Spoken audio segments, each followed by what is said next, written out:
Neo का character बहुत अच्छा कैरेक्टर है। वो एक नॉर्मल आदमी था, सॉफ्टवेयर इंजीनियर था, कोडर था, सॉफ्टवेयर कोडिंग करता था, नौकरी करता था और बेचारा बड़ा परेशान रहता था, लेकिन उसके बाद बन गया वो एनलाइटेंड आदमी।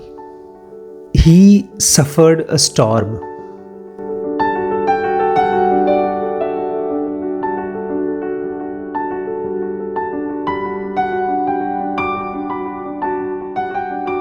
नमस्कार दोस्तों, नमस्कार, स्वागत है आपका ज़ेन योगा 30 डेज चैलेंज। ये फर्स्ट सीरीज़ है ज़ेन योगा की। जब ये कंप्लीट हो जाएगा और इसको मैं सक्सेसफुली, इसके कुछ सक्सेस के क्राइटेरियाज़ हैं, अगर हमने इसको कंप्लीट कर लिया तो हम लोग सेकंड सीरीज़ चालू करेंगे। वो पब्लिक ओपिनियन और डिमांड के ऊपर रहेगा और 30 डेज बढ़ा देंगे, देखेंगे वो क्या करना है, देखेंगे। बट आज हम लोग जो पढ़ने वाले हैं वो है एवोल्यूशन, रेवोल्यूशन एंड इंस्टेंटनेस। अगर आप स्पिरिचुअल पाथ पे हैं तो ये 3 शब्द आपको जानना है। कौन कौन सा 3 शब्द? Evolution, revolution, instantness. जब भी किसी स्पिरिचुअल गुरु को आप देखते हैं, उसकी बायोग्राफी देखते हैं, उसकी लाइफ साइकिल को देखते हैं, मैं चाहूँगा आप लोग नानक शाह फ़कीर मूवी देखिए। नानक शाह फ़कीर बायोग्राफी है नानक की, बहुत अच्छी प्यारी सी बायोग्राफी है। हमारे ऐप में है वो मूवी, हमारे ऐप में भी है वो मूवी। उसमें आप देखेंगे किस तरह से नानक एनलाइटेंड हुए। तो वो जो मोमेंट ऑफ एनलाइटनमेंट था वो था इंस्टेंटनेस। एक बड़ा कंफ्यूजन है दुनिया वालों को कि वो एनलाइटनमेंट का मोमेंट कब और कैसे होगा, और वो कंफ्यूजन की वजह से हम में से ज़्यादातर लोग एफर्ट डालते ही नहीं हैं। खाना बनाते हैं तो चावल कब पकता है, रोटी कब बन जाती है, सब्जी कब तैयार हो जाती है, हमको पता है, इसलिए हम एफर्ट डालते हैं। एक आदमी फिल्म बनाता है तो फिल्म को कंप्लीट करके रिलीज़ कर देता है, तो यूट्यूब पे वीडियोस डालते हैं, हम लोग पब्लिश करते हैं तो वो कंप्लीट हो जाता है। हमको मालूम है वो मोमेंट जब हम लॉन्च करते हैं और पब्लिश करते हैं और लोग देखते हैं उस वीडियो को, इसलिए हम उस पर एफर्ट डालते हैं। लेकिन जब हम एनलाइटनमेंट के बारे में सोचते हैं तो हमको लगता है पता नहीं होगा कि नहीं होगा, छोड़ जाने दो। तो वो कौन सा मोमेंट है? वो है इंस्टेंटनेस, और वो ज़ेन योगा से ही पॉसिबल है। हम लोग फिलहाल टेम्पेस्ट में हैं, पता है आप लोगों को ना टेम्पेस्ट क्या है? टेम्पेस्ट है टेम्पेस्ट मतलब कोई चीज़ जब हमारे मन के अंदर चल रही है और घूम रही है, तूफान टाइप का। जैसे कल तुम्हारे मन में क्या चला था रात को सोते समय? बताओ कि मैं अपने आप को ख़त्म कर दूं, क्योंकि मम्मी ने डांटा था कि तुम लेट सो रहे हो, बहुत डांटा था। तो आपके मन में ये भी चलना चाहिए कि आखिर ये थॉट आया क्यों। अगर आपने इसको नहीं माना, इस क्वेश्चन को नहीं पूछा, तो ये थॉट स्ट्रांग हो जाएगा, क्रिस्टलाइज हो जाएगा। अगली बार अगर आप दुखी होंगे तो बोलेंगे, देखा मैंने जानता था ना मेरी लाइफ में दुख है और मैं अपने आप को मारूंगा, अब मारूंगा। और अगर आप ये क्वेश्चन पूछते हो, अरे मैं तो नॉर्मल आदमी हूँ, मेरे पापा मम्मी ऐसे कुछ इतने बुरे तो है नहीं, मैं दुखी भी नहीं हूँ, तो ऐसा थॉट आया क्यों मेरे मन में? अगर मैं आपकी जगह हूँ और मैं ऑब्जर्व कर सकूँ तो मैं जाकर के अपने पापा और मम्मी से बताऊंगा, आपको मालूम है आपने जो मुझे डांटा है उसकी वजह से मेरे मन में कौन सा थॉट आया है? ये थॉट आया है, नेगेटिव थॉट, सुसाइड का। अगर ये तो बहुत अच्छी बात है, मुझे लगता है क्लासेस में बैठने की वजह से गरिमा को ये चीज़ एहसास हो गया है कि वो पापा मम्मी से, मतलब मुझसे और बड़ी मम्मी से कुछ भी बोल सकती है। तो आकर इसने बताया मुझे, सबसे पहले रात को बताया, फिर हम लोग थोड़ा बहुत प्यार मोहब्बत किए, फिर सुबह उठ करके गरिमा ने मम्मी के सामने बताया। मम्मी भी इस समय टेम्पेस्ट में नहीं है। टेम्पेस्ट मतलब 24 आवर्स, एटलीस्ट जब जब याद आ जाए तब ये सवाल पूछना, ऐसा कैसे हो रहा है मेरे मन में। जैसे बॉडी में कहीं दर्द होता है, कोई चोट लगती है तो हमारी बॉडी सवाल पूछती है। In fact pain is a way to ask this, क्यों दर्द हो रहा है भाई। बॉडी में अगर कोई चीज बाहर की आ जाए, कोई कांटा चुभ जाए, तो बॉडी बोलती है ये मेरा पार्ट नहीं है, इसको हटाओ यहां से। तो वो दर्द is a way to tell that remove it.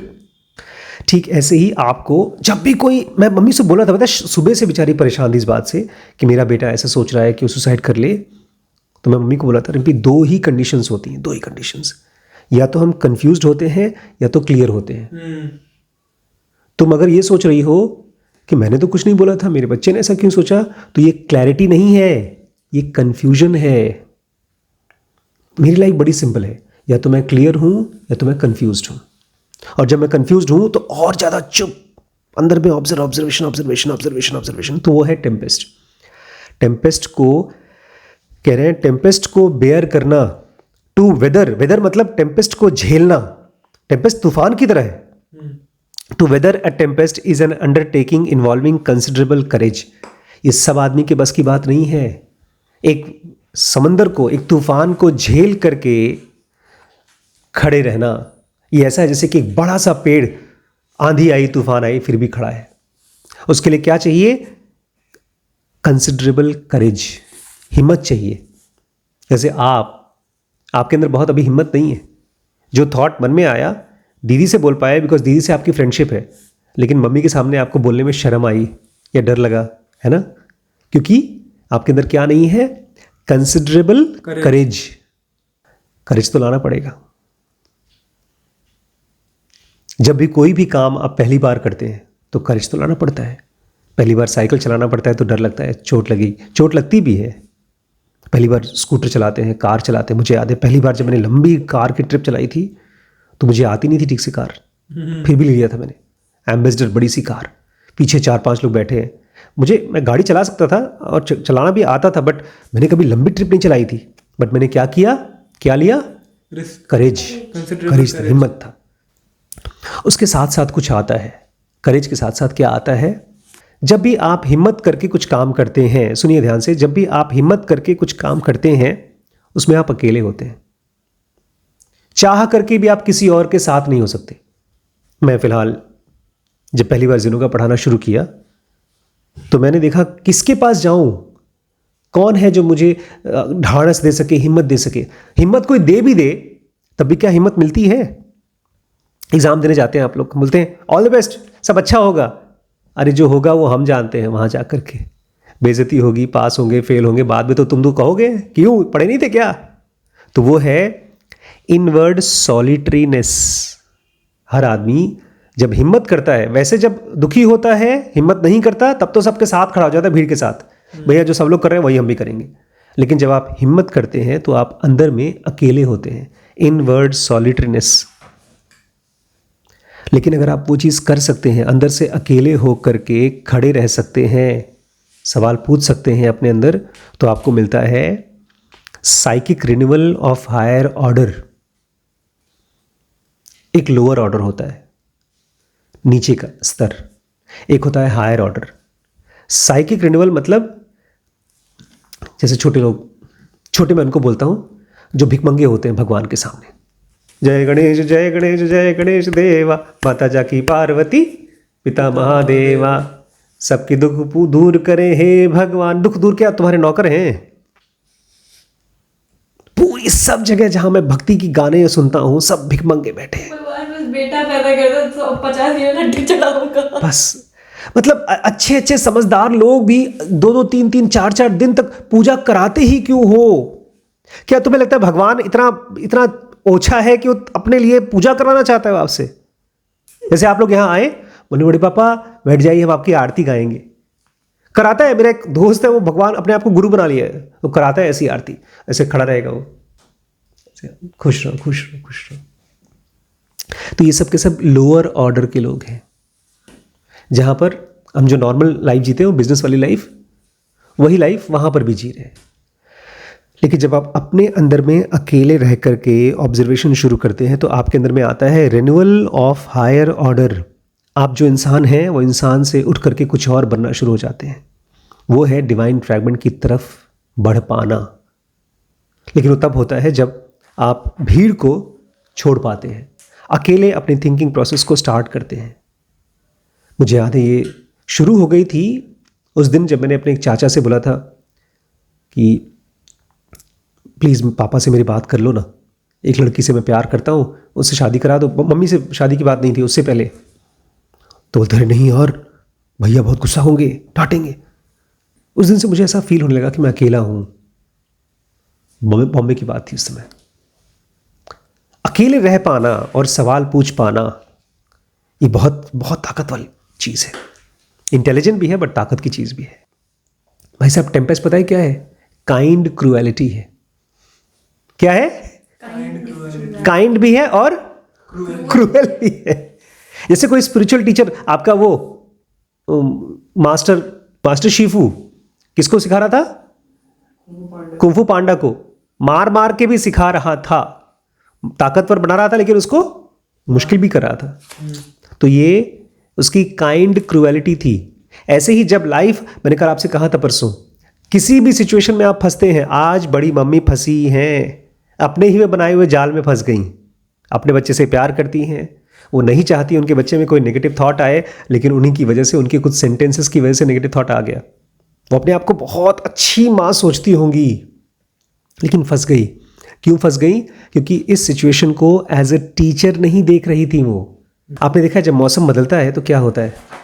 पेड़ों के पत्ते गिरने लगते हैं, झड़ जाते हैं। आंधी आती है और पेड़ों के पत्ते झड़ जाते हैं, लेकिन झड़ने के बाद नए पत्ते आते हैं। यहाँ तो तूफान के सामने आप खड़े हैं। नियो का कैरेक्टर बहुत अच्छा कैरेक्टर है। वो एक नॉर्मल आदमी था, सॉफ्टवेयर इंजीनियर था, कोडर था, सॉफ्टवेयर कोडिंग करता था, नौकरी करता था, और बेचारा बड़ा परेशान रहता था, लेकिन उसके बाद बन गया वो एनलाइटेंड आदमी। ही सफर्ड अ स्टॉर्म। पर ऐसे कैसे हुआ यार? नियो ही सरेंडर किया और कोई नहीं करा। अपने आप को नियो की तरह देखिए, अब किसी और की तरह देखिए ही मत, क्योंकि हम सब के सब अपने अंदर में नियो है। देखिए, गिव अप करने के हज़ारों तरीके हैं, हज़ारों रीजंस भी हैं। एक डाउट आ जाए, आप ये किताब पढ़ रहे हैं, लोग वीडियोस देख रहे हैं, एक थॉट आ जाए कि क्या पता ये आदमी अपना फ़ायदा बनाने के लिए, अपना फ़ायदा करने के लिए वीडियो बना रहा है, या आपके मन में थॉट आ जाए कि बड़े पापा खाली हम लोग को बेवकूफ़ बनाने के लिए वीडियो बना रहे हैं ताकि हमसे दोस्ती कर लें और हमको पढ़ाए लिखाएं। कोई भी थॉट आप लोग सोच लीजिए डाउट वाला, और उसके बाद आप किताब को बंद करके रख देंगे। मुझे याद है मनोज भैया को मैंने बुक दी थी ज़ेन योगा। मैंने कहा था इसको पढ़िएगा, धीरे धीरे पढ़िएगा। अरे हमारे बस का नहीं है, बहुत मुश्किल है। अरे ज़ेन योगा तो छोड़ दीजिए, पूरी धरती में करोड़ों लोगों के पास भगवत गीता है, बाइबल है, लेकिन हम सब जब ये स्पिरिचुअल बुक्स पढ़ते हैं तो डाउट के साथ पढ़ते हैं कि कुछ मिल जाएगा या नहीं मिलेगा। तो नियो वो इंसान था जो हम लोग हैं फिलहाल, जो डाउट नहीं कर पा रहे। अब जो मेरा क्लैरिटी है वो आपको भी पहुंच रहा है।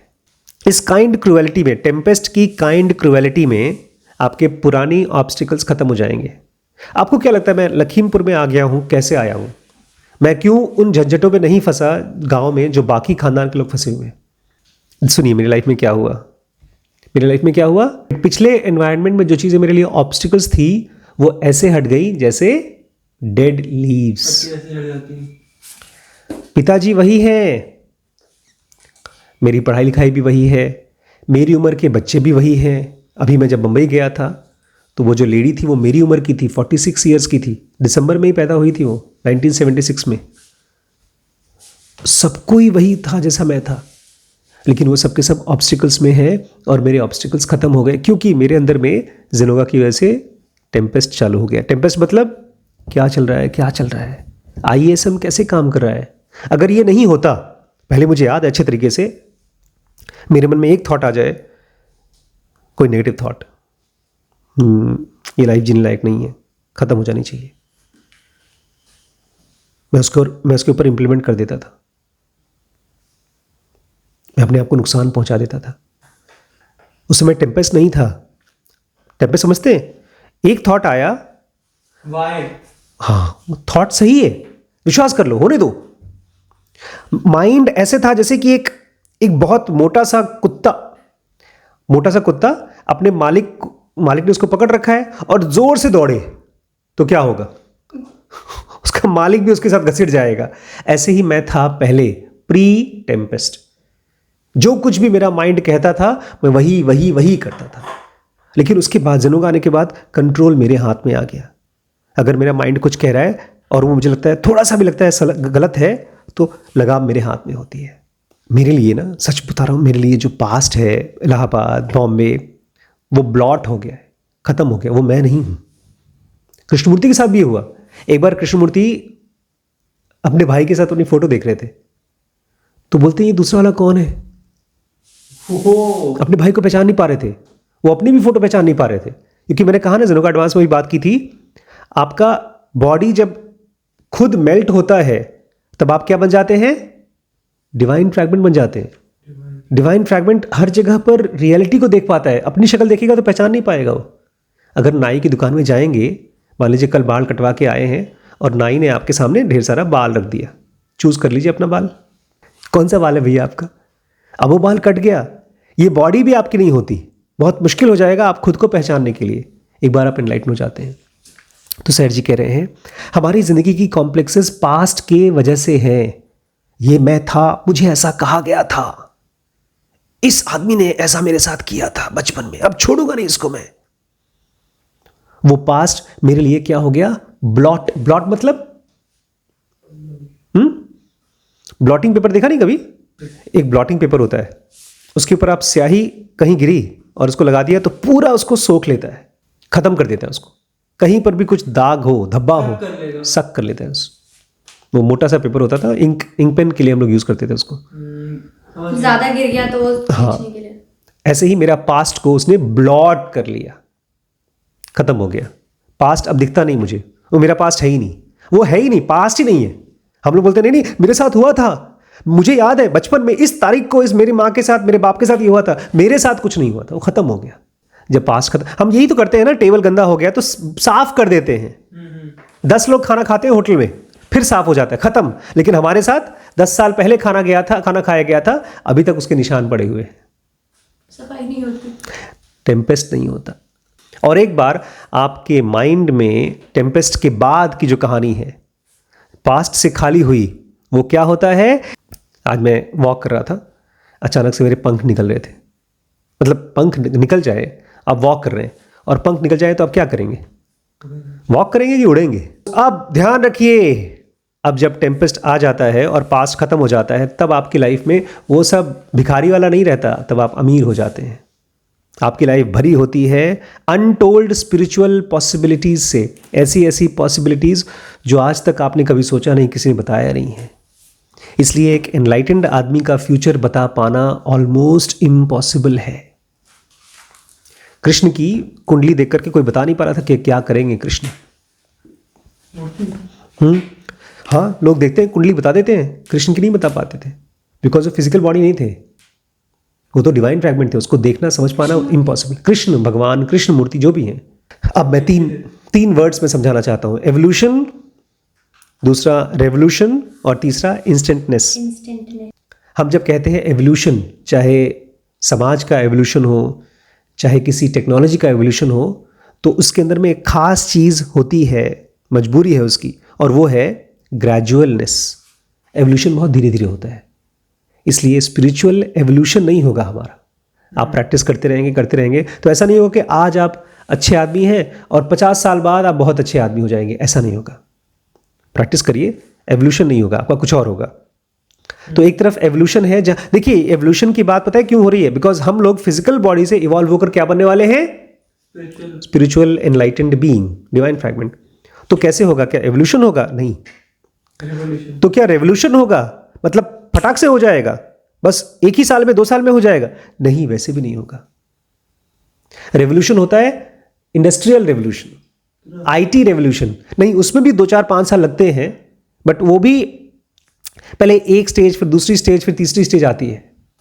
जो स्पिरिचुअल लाइफ होती है, स्पिरिचुअल ग्रोथ होती है ना, उसमें एवोल्यूशन होता है ना ही तो रेवोल्यूशन होता है, उसमें होता है इंस्टेंटनेस। आप बैठे हैं ध्यान में, ऑब्जर्व कर रहे हैं और अचानक से आपको ग्लिम्स हो जाता है डिवाइन फ्रैगमेंट का, लाइफ चेंज हो जाती है। मेरी लाइफ एक रात में बदली थी, एक रात में। मैं ज़ुनोका की बुक लाया, 2-4-5 पेज पढ़े, सोया, एक सपना देखा जो मुझे पता है कि वो रियलिटी थी। सहज जी को मिला सपने में, उन्होंने मेरा इनिशिएशन किया, और भी बड़े वियर्ड तरीके से। याद है ना स्टोरी? इसमें उन्होंने मुझे एक भैंस की मूर्ति दी, उस भैंस को मैंने पानी दिया, वो जिंदा हुआ, और सुबह उठा, I was a different man. अब ना ये एवोल्यूशन है ना ये रेवोल्यूशन है, ये क्या है? इंस्टेंटनेस। ये है स्पिरिचुअल ग्रोथ, और ये इंस्टेंटनेस पॉसिबल होता है क्रिटिकल सर्टेन स्टेज पे। मैं ज़रूर उस पॉइंट पे पहुंच गया था, इसको आप बोलते हैं critical certain stage, CCS, otherwise possible नहीं। ये बिगिनिंग है, critical certain stage is the beginning of enlightenment. तो ये 3 चीज़ें हर किसी के साथ होंगी, लेकिन कब और कैसे होंगी उसके लिए एक नया पॉइंट है। स्पिरिचुअल पाथ को समझने के लिए एक नया डायमेंशन है, उसको मैं कल बात करूँगा। उसको मैं बोलता हूँ डायमेंशन ऑफ डिस्कवरी। बट अगर आप जिंदा हैं, आप सांस ले रहे हैं, आप खाना पीना खाते हैं, तो आपकी लाइफ का केवल एक पर्पज़ है, और वो क्या है? आपकी लाइफ का पर्पज़ क्या है? खुद को जानना, टेम्पेस्ट प्रोड्यूस करना, स्पिरिचुअल पाथ पे चलना। इसलिए दोस्तों, आप किसी भी उम्र के हैं, किसी भी देश में हैं, किसी भी जाति के हैं, आपका एक ही काम है, खुद को जानना। इसलिए आपका स्वागत है जुनोगा बेसिक एडवांस कोर्स में। अपना नाम, अपने शहर का नाम मैसेज करिए, मैं आपसे मिलूँगा। और ये नंबर है व्हाट्सएप का, इस पर आप कोर्स ज्वाइन कर सकते हैं। और जिन्हें बनाने के लिए सपोर्ट करिए, इस नंबर पे डोनेट करिए।